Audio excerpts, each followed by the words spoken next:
They said it could not be done. Not by a lord, not by a warlord, not by the oldest blood in the eastern kingdoms. The seal on the Vethran vault had resisted every royal hand for 300 years, and the kings who failed it did not speak of their failure. They sealed the chamber off and called it legend and moved their courts to warmer rooms. They did not account for Maren. She was a floor scrubber, a debt girl. The lowest name in a keep already full of low names, bought at the border before she could speak her own. And on the night of the Ashfall solstice, in the year of 942, with the keep howling and the vault door glowing cold as a wound that would not close, she pressed her palm flat to the ancient iron and felt the seal answer. What came after is not a story the crown likes to tell. If you have come this far, you already know why. Stay. You will want to see what she opened. The Ashfall solstice came to Veth Keep, the way it always came, the way a fist comes. By the third bell of morning, the snow lay knee-deep in the courtyards, and the torches along the outer wall guttered under a wind that smelled of iron and old burning. The High Lords had arrived 2 days before in their long furred cloaks, stamping mud off their boots and demanding the best chambers, and the servants had not slept since. Maren had not slept at all. She was 22 years old and had belonged to Veth Keep for 6 of those years, purchased from a border factor for the price of a lame horse and a season's worth of debt her dead father had left in someone else's ledger. She did not remember the transaction. She remembered only arriving in winter and being handed a scrubbing cloth and shown the flagstones she was expected to maintain for as long as her debt persisted. Her debt, as best she could calculate from the fragments of accounting she had overheard, was not diminishing. Maren was small and dark-haired, with the kind of face that people looked past rather than at, quiet and even and unremarkable, until you caught it in the right light and found the bones beneath doing something unusual. The kitchen steward Dara said she had her mother's face, which was either a kindness or a curse, since neither of them had met her mother. Dara was 63 and moved like a woman who had survived more winters than she counted and intended to survive several more. She ran the lower kitchens with a dry authority the High Lord stewards would not dare challenge, and she had, in the quiet way of people who never announce their protections, kept Maren out of the worst assignments for 6 years, not out of sentiment. Dara did not believe in sentiment. She believed in utility, and she had decided, early, that Maren was useful. Maren was sweeping ash from the vault corridor when the news reached the lower keep. King Aldrich had arrived. She stopped sweeping. The whole keep went rigid at once, a chain reaction she could feel through the stone floors. The serving girls at the great hall doors pressed themselves to the walls. Even old Fen, the door warden, straightened. King Aldrich of Veth was not a man people relaxed around. He was not the cruelest lord she had heard of, in the years she had spent absorbing the keep's murmured history through floors and walls and servant passages. That distinction belonged to others, older lords who had ruled before her time. But Aldrich was something more quietly dangerous than cruelty. He was correct. He was correct the way a blade is correct, and moving through his attention felt the same as moving through a blade's path. You survived by being beneath notice. The debt girls learned this faster than anyone. Maren went back to sweeping. The vault corridor was technically off-limits to servants below the second rank, but the ash from the solstice bonfires drifted even here, and no one else had volunteered to clear it. The corridor was 40 paces long and ended at a door that was not quite like any other door in the keep. The door was iron, old iron, the kind of old that had moved past rust into something harder and blacker and more permanent. At its center was a circle of interlocked symbols she had never been able to identify, raised from the metal in faint lines that seemed, depending on the angle and the light, to shift. She had never touched it. The stories were consistent enough to be believed. 300 years of failure, Every ranked lord of every allied bloodline pressing their palms to the seal and being answered with nothing. Some with less than nothing. The old steward before Dara had told her, once, that Lord Garin of the Western Branch had been thrown 6 feet back across the corridor, though whether that was true, or the kind of elaboration that attached itself to 300 years of legend, she could not say. She swept around the door and did not look at it. The solstice banquet was held in the Great Hall, which Marin had no business attending and did not attend. She worked the night through in the lower passages, carrying ash buckets and returned platters, listening to the sound of the hall above her in the way she had learned to listen, with the part of herself that filed information without weighting it. She heard the lords' voices in their particular blend of performance and calculation. She heard the formal toasts. She heard, much later, the sound of the hall quieting as the ritual portion of the evening began. The Vaethran solstice ritual required that the reigning lord of Veth attempt the seal on the vault door, before witnesses, on the solstice night. If it opened, the vault's contents were his to command. If it did not, the gods had been satisfied by the attempt, and everyone went back to their wine. Aldrich had pressed his hand to it 3 times since his ascension, the last time 3 years ago, and the seal had not moved. And he had returned to the hall and not spoken for the remainder of the evening, and no one had mentioned it. Tonight was the 4th attempt. She heard the procession move through the upper corridors. She heard the heavy footsteps of the assembled lords, the lighter steps of the attendants, the particular measured pace that the keep's senior steward used when leading a formal procession. She did not go to watch. Her job was the ash. It was the scream that stopped her. Not Aldrich's.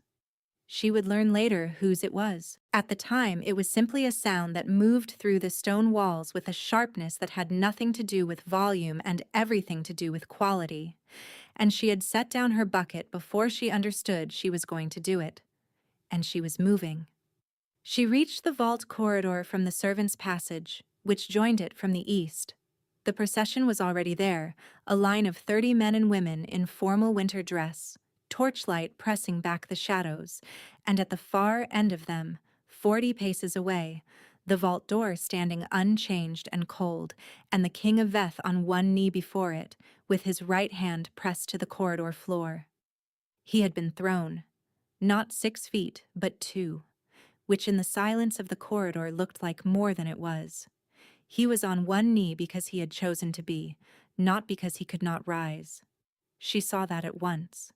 His jaw was set, and his right hand, the hand he had pressed to the seal, was closed into a fist against the flagstone. There was no visible wound, but the air around him had the quality of something that had recently been bent and was slowly straightening, and every lord in the corridor was looking at him with the particular blank care of people deciding what they had not seen. Councillor Bren was already moving toward him. Bren was 60, sharp-faced, with the pale northern coloring of the Veth Highlands and the political reflexes of a man who had spent 40 years turning other people's bad moments into useful ones. He reached the king in 3 strides and bent to murmur something, and the king's fist did not unclench, and Marin, who should not have been there, who should have been in the south passage with her ash bucket, watched Aldrich's shoulders do something that his face did not. They held still. That was all. But the kind of still that comes from a decision being made somewhere behind the face, and she thought, against every instinct that had kept her invisible for 6 years, that he was in pain, and it is not his hand. She took 1 step backward toward the servants' passage. It was enough. Bren's head turned. You. His voice was not loud. It carried anyway. Slave, what are you doing in this corridor? The assembled lords' heads turned. 30 pairs of eyes, most of them calculating, a few of them simply bored. She kept her hands open at her sides. Clearing ash, counselor. I'll go. You were watching. Bren straightened. He had a particular way of standing when he was deciding something, very still, the way a bird is still before it moves. What did you see? Nothing of consequence, counselor. The king had risen. She became aware of it the way she always became aware of his movements, not by looking directly, but by the change in the air around the assembled group. A reorientation, bodies angling without meaning to. He was tall and dark-haired, with gray at the temples that had come early and a scar through his left brow that pulled its outer edge slightly down, giving his face a gravity that was uneven and harder to read than a symmetrical face would have been. He was looking at the door. Then he looked at her. "The debt girl," said Lord Fenna from somewhere near the back of the procession, not quite under his breath. "From the South Passage." "I know who she is," the king said. His voice was not loud either, but it had a different quality from Bren's. Bren's voice moved because it was aimed. Aldrich's voice moved because it was simply the voice of the largest object in the room. "Come here." She went. She had not survived 6 years in a keep full of lords by refusing direct orders from the king. She stopped 6 feet from the door, which was closer than she had ever willingly stood to it. The air near the door was colder than the corridor. Not cold like winter cold, which had a damp living quality, but cold like metal in a room that had been closed for a season, static and without context. Aldrich studied her the way he studied most things, without any particular expression, the way a man studies a map for a feature that might be relevant later. "You work this corridor?" "Yes, my Lord King." "How long?" "Since the fall, my Lord King. The ash from the outer bonfires comes under the north door." A pause that had weight in it. "Touch the door." She heard Bren draw breath beside her. She heard Lord Fene make a sound she did not turn to interpret. She looked at the king's face, which told her nothing about what he expected to happen, and then she looked at the door. The symbols at its center were doing the thing she had noticed before, which was not moving exactly, but not quite still either. A quality of latency, of held potential, like a breath that had been held so long the lungs had adjusted to it.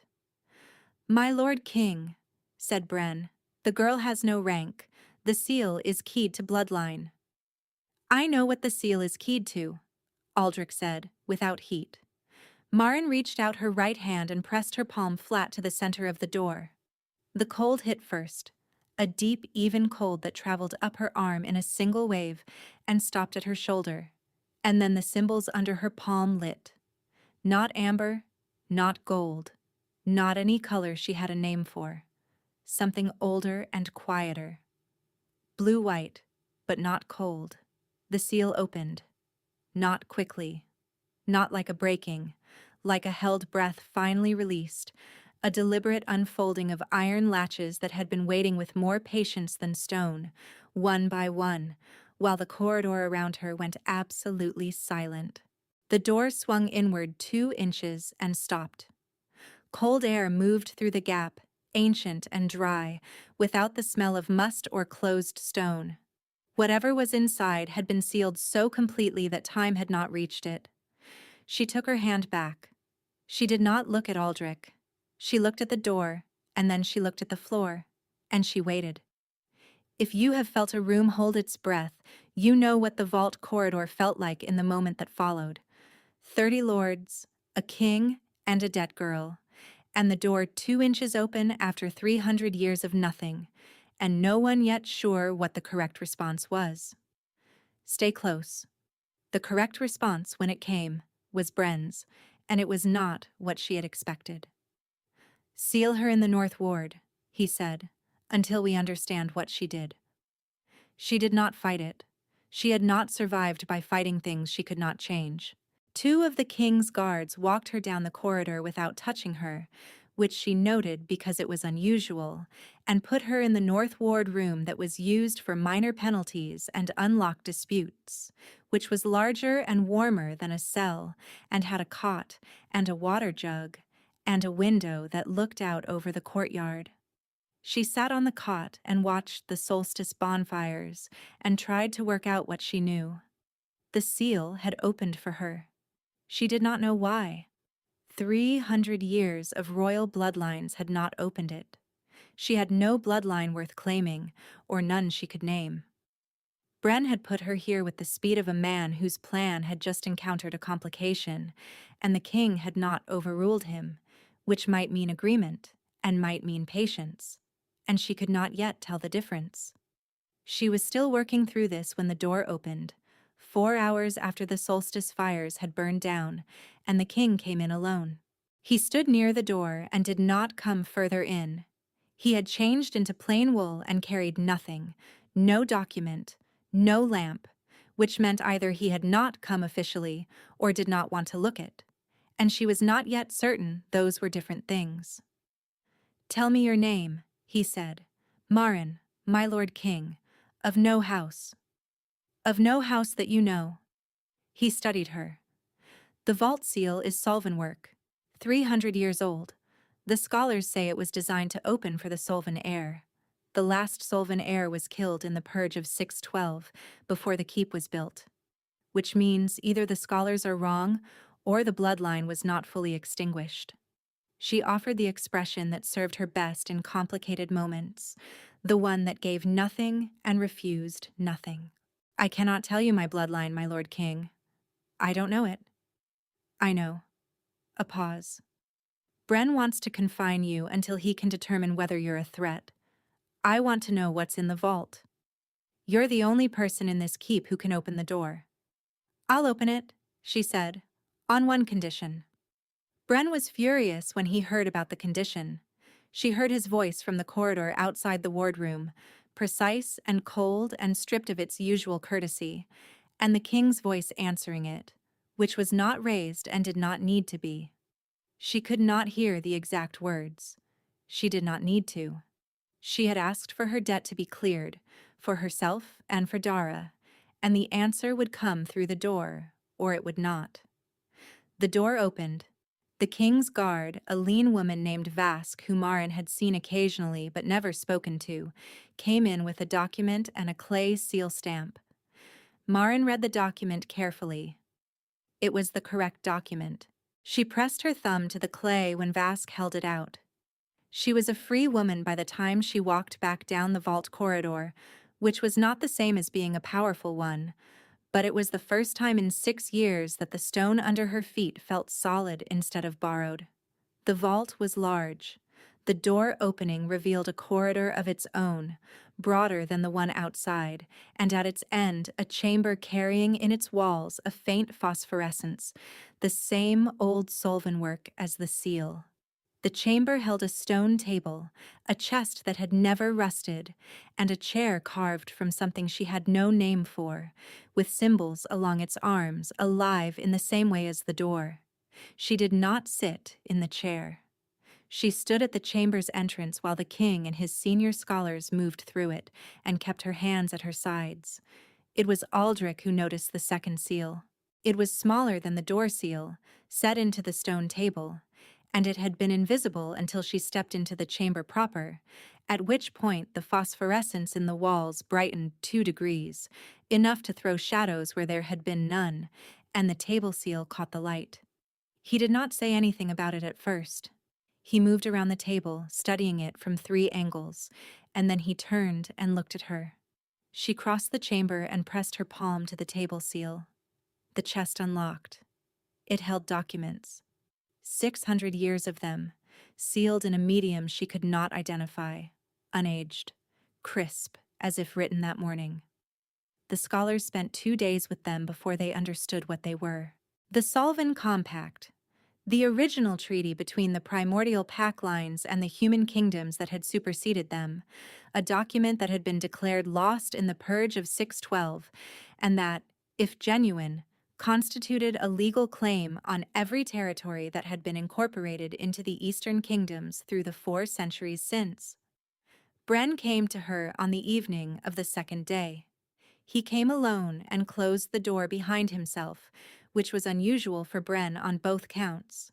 He did not take the chair she offered. He stood near the window that looked east over the frozen gorge.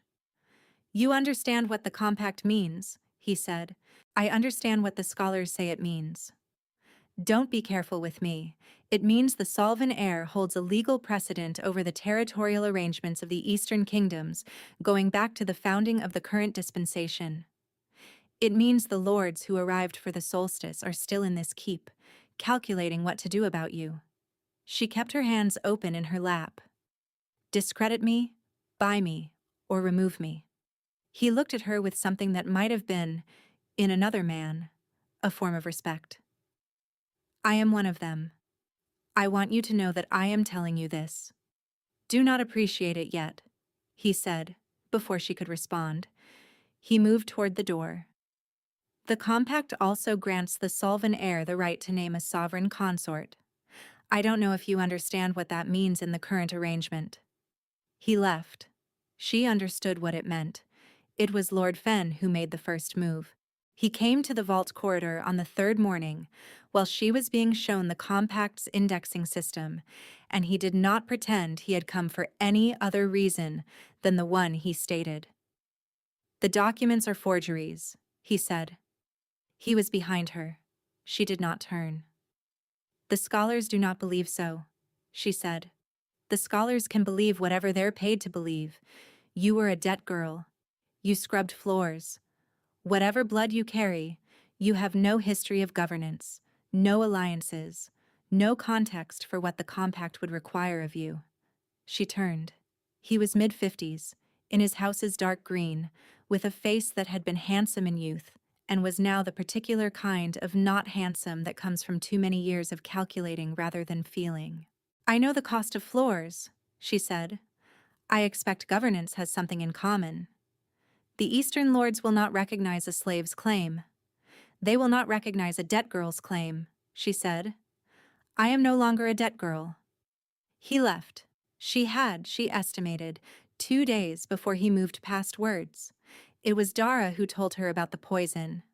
Dara had come to the East Wing room on the third evening with bread and salt fish, which was what she brought people she was worried about, which Marin had observed was a consistent habit over 6 years.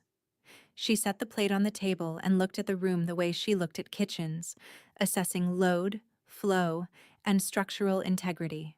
The imported spice in the East Pantry, Dara said, without preamble. The one that came with Lord Fenny's supply wagon. Fenwick root. You know it? I know it. It suppresses wolf shift, accumulated doses. It's in the solstice wine that went to the king's table. Dara's voice did not change register. Not enough to kill. Enough to dull. Accumulated over the banquet season, it would have kept his wolf from surfacing for months, which in a keep full of rival alphas is a vulnerability with more uses than one. Marin set down the bread. He doesn't know. No one has told him. No one who knows the kitchens has access to his ear. Dara looked at her. You have access to a door none of them can open. I thought that might be the same thing. She went to the king that night. She did not request an audience. She was not yet sure she had the standing to request formal audiences, and she was not sure the standing would serve her here anyway. She went through the keep's east passage, which she knew better than most people who lived in this wing, and she presented herself at the door to his private solar and told the guard her name and reason. The guard went inside, came back, let her through. Aldrich was at his desk, which held more documents than she expected. He looked up when she came in, and the expression on his face was not surprise, but a close relative of it, the expression of a man who had expected several things this evening and not quite this one. She told him about the Fenwick route. She told him what Dara had told her, with the precision she had learned from 6 years of listening through walls, which meant only what could be verified in the order that made causality clear, without editorializing about Fenne's role, which she could not prove, only suspect. When she was done, he was quiet. Fenwick route, he said finally. Dara's certain. Dara is not uncertain about kitchen contents. Something moved in his face. Not quickly. More like a glacier moves. A shift large enough that you could only see it by taking your eyes off it and looking again. Why are you telling me this? Because the compact is 300 years old and the political arrangement of the Eastern kingdoms is a living thing, she said, and I don't know enough about the living thing yet to navigate it safely. And because the man who poisoned your wine has told me in plain terms that he intends to discredit me or remove me, and I would prefer to have the largest obstacle in the room, aware that we have common interests before that happens. He looked at her for a long moment. This was a different kind of looking than the corridor, than the vault, than all the assessment she had felt from him over 3 days of proximity to a situation neither of them had expected. This was more direct, more involuntary. She felt it in her chest, which was inconvenient. "You are not what I expected," he said. "I suspect that's been true of most conversations this week," she said, and his mouth moved in something that was almost an expression, and she left before either of them said something that would make the next morning complicated. Fene moved on the 4th day, at the morning assembly. All 8 visiting lords, Bren, and 3 of the keep's senior council. The stated matter was the authenticity of the Solven Compact. The actual matter, which everyone in the room understood, was whether Marin's claim would be recognized and what managing it would look like. She had asked Dara to be present. Dara stood near the east wall with the solidity of a woman who had survived 63 winters and was not impressed by assemblies. Fen had a scholar of his own, a man named Call, gray-haired and precise, who had constructed an argument about the document's dating that was technically sophisticated and entirely wrong. She let him build it to its full height, then answered it point by numbered point, using the cross-referencing methodology the Compact's own scholars had built into the indexing system to verify authenticity against forgery. She watched Call's precision falter and did not say anything about it. She was halfway through the 3rd point when Fene interrupted her. "She was a slave," he said, loudly. "To the room, not to her. 3 days ago she scraped ash from stone floors. Whatever blood she carries, the suggestion that a debt girl constitutes an heir to a primordial compact is, at minimum, a subject for deliberation and, frankly, a subject for contempt." He turned to the senior lords. "This assembly should hear from those whose genealogies are documented and whose standing to speak on such matters is not in question." The room's attention turned toward the king. Aldrich had not spoken since the assembly opened. He sat at the head of the council table in the same studied stillness she had first seen in the vault corridor. And he looked at Fene with an expression she could not interpret. And then he looked at her, and something crossed his face that she had not yet seen there. He stood. "Marin of no house," he said, opened a seal that 300 years of documented bloodlines could not move. "The vault recognized her claim before this assembly, or I did. I take the vault's judgment over Lord Fene's contempt." He paused. "As should this assembly." Fene had not yet finished calculating when Vask came through the south door, and behind her 2 more guards, and between them the keep's physician, who placed on the council table the sealed flask of Fenwick root wine that had come from Fene's supply wagon, with its chains of custody documented in the physician's notation. The assembly looked at the flask, then at Fene. Fene looked at the flask with the expression of a man who had been confident until this moment that the careful things stayed careful. She watched the confidence recalibrate, watched the political reflex reach for the next argument, and then watched it find none. "Lord Fene," the king said, "you will remain in the keep while the matter of the solstice wine is examined." Fene sat down. Bren, from his position near the west wall, looked at the flask and then at Marin, with the expression she was beginning to recognize as his version of a recalculation landing. He nodded, once. She did not think it was a bow. She thought it was something closer to acknowledgement, which, from Bren, was a currency she had not earned before and intended to spend carefully. The assembly did not resolve everything that morning. Assemblies do not resolve things in mornings. This was a thing she was already learning about governance. which had at least some resemblance to kitchens, in that the visible surface was mostly maintenance, and the actual work was done in the sustained unglamorous hours in between. The compact's claims would require months of legal examination. The Eastern Lords would argue. The question of what constituted the Solven heirs' standing in the current political arrangement was not a question with a clean answer.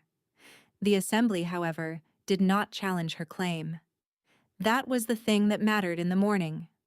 The claim stood in the room where it had been put, and the room did not throw it out. And the 8 lords who had arrived for the solstice and stayed for the spectacle went back to their chambers to write letters to their home courts, and the letters would say something, even if it was only this. The seal opened, and it opened for her. She was in the vault that afternoon when Aldrich came in alone. "The physicians confirm the Fenwick route," he said, standing at the entrance in the same posture he had used in the wardroom. 3 weeks accumulation, another 2 before it affected wolf form reliably. "You would have noticed before 2 weeks," she said, not looking up from the documents. "Probably. Fenna didn't work alone." "Probably not. Though who worked with him will take time to determine." He was quiet for a moment, looking at the chest, the table, the chair she still had not sat in. "The compact grants the Solven heir the right to name a sovereign consort. The scholars believe this is designed to formalize an alliance between the heir and the reigning authority of the territory in which the compact is opened." She set down the document and turned to face him. "I am aware of that reading." "I am the reigning authority of Veth," he said. She looked at him. He looked at her. Neither of them said anything for a moment, and in the moment the phosphorescent walls held them both in their old, patient light, and the compact's documents were between them on the stone table, 300 years of waiting made visible. "There is also a political dimension," she said. "If the compact's claims are to be upheld through the legal process, an alliance with the reigning Veth authority would lend them a standing they would not otherwise have. The Eastern Lords would find it more difficult to contest a formally recognized claim." "Yes," he said, "there is that dimension. And there is presumably a dimension in which the reigning authority of Veth would benefit from an alliance with the Solven heir, since the compact's territorial claims cover a significant portion of territory that is currently in contention with the western branches." "Yes," he said again, "there is that dimension." She looked at him steadily. "Is there any dimension, my Lord King, that is not political?" The pause this time was different from all the others. "Come to the solstice closing ceremony tonight," he said. "It requires the heir's presence, or so the scholars inform me." He left. She stood in the vault chamber alone, and the walls held their light around her. And she thought about things that open because they are ready, and things that open because someone finally has the right hand. And sometimes it is only afterward that you understand the difference. Dara came with her to the closing ceremony. Maren had asked her, and Dara had said nothing, only arrived at the east wing door at the correct hour wearing her second-best wool, and a look that Maren had seen her give problematic kitchen arrangements, which was neither approval nor disapproval, but a thorough inventory. The great hall was lit entirely, every torch in its bracket, the hearths at both ends burning fully, the high lords in formal dress and the council in their positions, and at the back of the room, where she had been among them until 4 days ago, the lower staff in their gray and brown. She recognized every face in the back of the room. She knew what it felt like from there, the cold from the outer doors, the torchlight arriving already diminished. She walked to the front. Not because the scholar's note required it, because she knew how to make correct movements in rooms that wanted to reject her. She had been practicing for 6 years. She was aware of Fene, watching her with a face simplified past calculation. She was aware of Bren near the dais. She was aware of the back of the room, where Dara stood beside a girl named Paul, who had been sweeping the North Passage when Maren was assigned to it. and Paul was watching her with an expression she recognized because she had worn it herself once, looking at other people moving through rooms that felt like they belonged to someone else. She reached the head of the hall. Aldrich was already there, on the dais, in the formal solstice regalia that made him look less like the man who had come alone to the wardroom and more like the king, which was a different thing, and she had been in the keep long enough to understand how the same person became different things depending on what they stood in. The senior scholar read the solstice compact phrase, 300 years old, which this year had a different weight than in previous years, because the woman who stood to the right of the dais was not a council member or a visiting dignitary, but the reason the scholars were using the word compact in a sentence that also contained the word heir. The seal is opened, the scholar said. The compact is witnessed.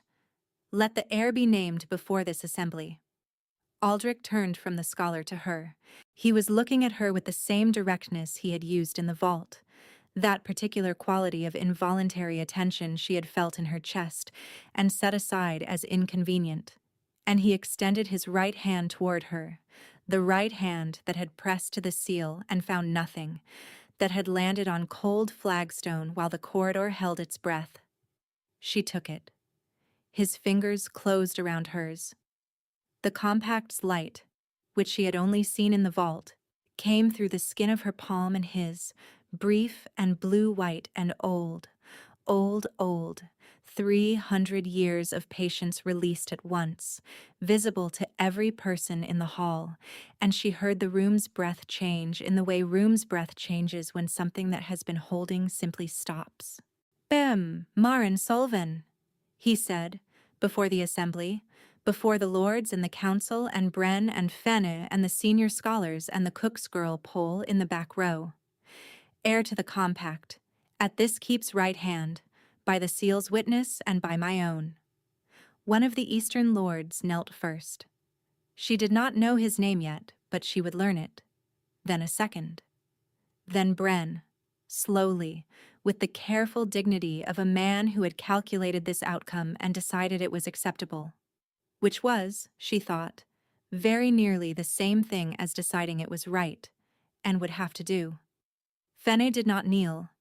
He sat in his chair with his hands in his lap and his face arranged into the particular blankness of a man who has made a decision about what he will and will not do and has accepted the consequences, which she gave him credit for, at least. The king's guard moved to either side of him, and he went with them without argument, out of the hall, out of the assembly, to an accounting that would take weeks more to complete. She was aware of the hall's warmth for the first time. She had been cold for days, she realized, not the cold of the corridor or the vault, but a different cold. The cold of a person who has been managing one narrow path across a very large drop, and the warmth was the sensation of no longer doing that quite so alone. She was also aware of Aldrich's hand, which had not let go of hers, which was a detail the assembled lords were recording for their letters home, and which she herself was recording with the part of her that had spent 6 years noting what mattered and filing it without commentary. It mattered. The ceremony ended. The hall began its slow shift from formal gathering to celebration, which, in a Veth solstice closing, meant wine and music, and the particular kind of noise that comes from people releasing tension they did not know they were holding. The lords moved in their clusters. The scholars retreated to their documents. Bren crossed the hall and stopped before her with the expression fully resolved now, from considering revision to something quieter. "The compact's legal process will take months," he said. "There are lords who will contest." "I know," she said. "The Solven territories will require governance. The eastern branches will need to understand what the compact's recognition means for existing arrangements." "I expect it means meetings," she said. "Many of them." Bren studied her for a moment. "Aldrich has had no one at his right hand that was his own," he said. "The timing of your emergence is either fortunate or designed." "It was designed by whoever hid the vault's heir for 300 years, she said. "I cannot take credit for the timing." Bren nodded once. Then I will look forward to the meetings, he said, and withdrew. Dara found her near the east hearth an hour later with a cup of the new wine from the keep's own stores, not Fenne's wagon. Marin accepted it and did not drink, studying the hall over its rim. The girl Paul was watching you walk in, Dara said. I know. She is 16, 2 years in, 4 more on her debt. Marin looked at her.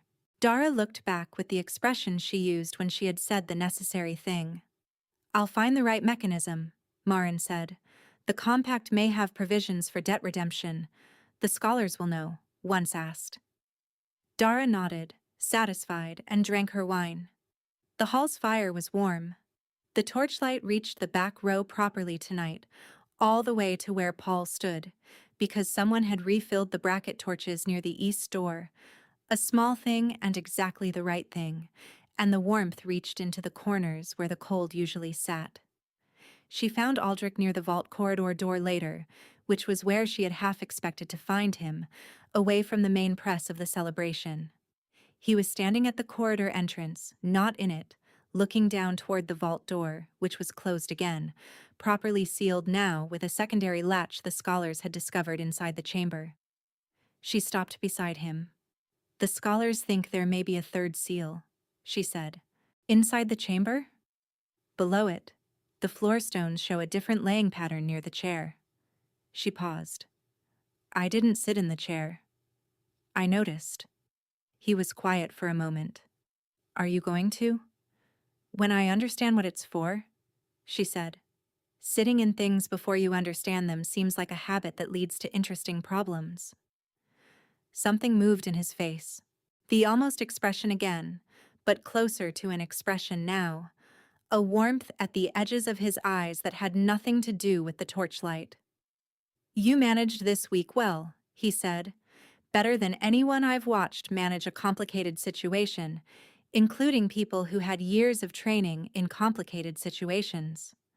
I had 6 years of floors, she said. You learn to see a room from the floor. It's a good angle. I expect it is. She was aware of him beside her the way she had been aware of him all week, which was with the particular heightened precision she had learned to distrust in herself, because it was the kind of awareness that made the narrow path narrower. She was also aware that she was no longer on a narrow path in the same way she had been, which changed the calculus. There are things that open tonight that are not the vault, she said. He turned to look at her. She did not look away. I know, he said. It was not a speech. It was not an elaboration. It was the single short sentence of a man who had said the thing he meant and trusted it to stand without explanation, and it landed in the quiet corridor between them with the same quality as the seal opening, which was the quality of something that had been waiting long enough that the waiting had become simply the way things were, until it didn't have to be anymore. She had learned, over 6 years, the difference between a door and a wall. Walls resisted until something stronger broke them. Doors had a mechanism. She had spent her whole life in this keep learning mechanisms. Tomorrow there will be meetings, she said. Yes, he said. And the compact's legal process? Yes. And the question of the Western Territorial Arrangement, and Lord Fenne's accounting, and the girl Paul's debt, and whatever is below the chamber floor? Yes, he said. All of those. She looked down the corridor toward the vault door, closed and solid and patient, and already hers, in the way that the seal had decided before any assembly had the chance to agree. Then tonight, she said, there is this. The corridor was warm from the hall's fires reaching through the stone, and the vault door was closed, and somewhere behind them the celebration continued its noise, and Dara was in the hall with her wine, and the girl Paul was watching the torchlight reach the back corners of the room, and Marin stood at the entrance to the passage that had been hers to sweep for 6 years, and which was now, by the seal's witness and a king's word, and a compact 3 centuries in the waiting, something else entirely.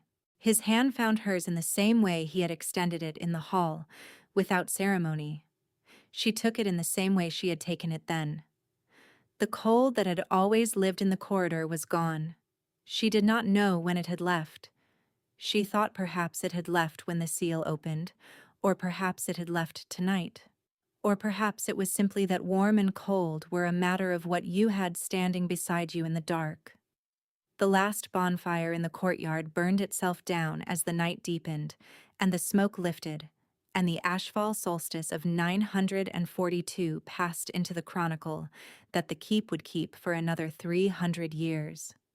It would record, eventually, in careful notation, that the seal had opened on that night, and that the woman whose hand had opened it had gone on to do several things with the power it granted her, most of which were practical, and a few of which were extraordinary. The first thing she did was ask the scholars about the provisions for debt redemption. Paul's name is in the secondary ledger for 943, under the notation Compact Right Redemption, Debt Cleared. She left the keep the following spring on her own terms and is recorded in her home village's register as a free woman, which is the kind of record that does not make chronicles, but which is, in the judgment of the woman who made it, the kind that matters. Maren kept her hand in Aldrich's through the long close of the solstice evening. When the hall was quiet and the lords had retired, and Dara had found her cot in the south wing, and the torches had burned to their embers, there was still the vault, and the compact, and the chair below which the scholars would find, eventually, one final seal, this one releasing a door that opened not on a chamber, but on the mountain, on a passage through the eastern face of Veth that had been closed and forgotten for 300 years, and which, when it opened, led in a wind that was cold as always, but no longer had the quality of locked-up things. She stood at that threshold for a long time before she stepped through. Not from fear. She had stopped doing most things from fear the night she pressed her palm to iron and felt the seal answer. She stood at it because she had learned, in 6 years and in 4 days, the particular value of a threshold moment, which was that once you crossed it, you were on the other side of it, and the view was different, and it was worth taking a moment to hold the fact of the crossing before the other side became simply the place you were. She crossed. She was still Maren. She had her mother's face, by Dara's telling, and she did not yet know what that meant. She carried the seal's recognition in the same palm that had scrubbed 6 years of someone else's floors, and she could feel it there, not as light this time, but as warmth, the warmth of something that had been waiting the right amount of time and was done waiting. The mountain air was very cold and very clear. The ashfall solstice was over. The year had turned, in the way years turn when they are done with what they were. She was done with what she was. She was beginning.